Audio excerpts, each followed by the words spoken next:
अस्सलामु अलैकुम वरहमतुल्लाहि वबरकातुहू। मैं सिद्दीक अहमद कुरैशी। मैं अपने चैनल पर और फेसबुक पेज पर आप हजरात का खैर मकदम करता हूँ। उम्मीद है कि आप तमाम हजरात खैर आफियत से होंगे। नाजरीन, आप जो ये बच्चे देख रहे हैं, इन बच्चों से हम दीन के रिलेटेड कुछ सवाल करेंगे। आप भी बने रहें और आप भी दीन की मालूमात हासिल करें ताकि आपको भी फ़ायदा हो। जिन चीज़ों का या जिन बातों का आपको नहीं पता है वो आप इस वीडियो के ज़रिए सीख सकते हैं। इंशाअल्लाह हम आइंदा भी दीन का रिलेटेड ऐसे वीडियो बनाते रहेंगे। आपसे गुजारिश है कि हमारा ये चैनल है, इस चैनल को सब्सक्राइब कर दें और फेसबुक पेज है, इसको भी फॉलो करें ताकि जब भी हम दीन के रिलेटेड कोई भी वीडियो अपलोड करेंगे उसकी नोटिफिकेशन आपको बर वक्त मिलती रहेगी और आप नॉलेज हासिल करते रहेंगे। चलो बढ़ते हैं बच्चों की जानिब। बच्चे, इस्लाम की बुनियाद कितनी चीज़ों पर है? इस्लाम की बुनियाद 5 चीजों पर है।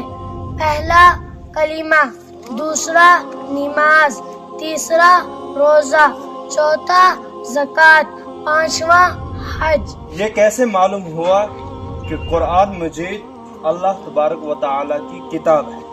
आप सल्लल्लाहु अलैहि वसल्लम ने फरमाया, कुरान मजीद अल्लाह ताला की किताब है और अल्लाह ताला ने ये किताब मेरे ऊपर नाजिल की है, यानी उतारी है।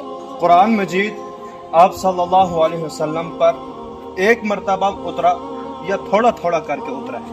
कुरान मजीद आप सल्लल्लाहु अलैहि वसल्लम पर थोड़ा थोड़ा करके उतरा है।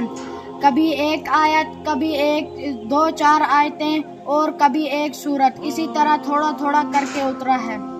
माशाअल्लाह, इन बच्चों ने बहुत ही अच्छी तरीके से इन सवालों का जवाब दिया है। अल्लाह तबारक व तआला से दुआ है कि अल्लाह तबारक व तआला इनके इल्म में बरकत अता फरमाए और आपको भी अल्लाह तबारक व तआला दीन की नॉलेज हासिल करने के लिए तौफीक अता फरमाए। उम्मीद है कि आज का ये वीडियो आपको पसंद आया होगा। अगर पसंद आया हुआ है तो लाइक करें और वीडियो को शेयर करें ताकि और भी लोग दीन के रिलेटेड नॉलेज हासिल कर सकें और उसका सवाब आपको भी होता रहेगा। वस्सलाम अलैकुम।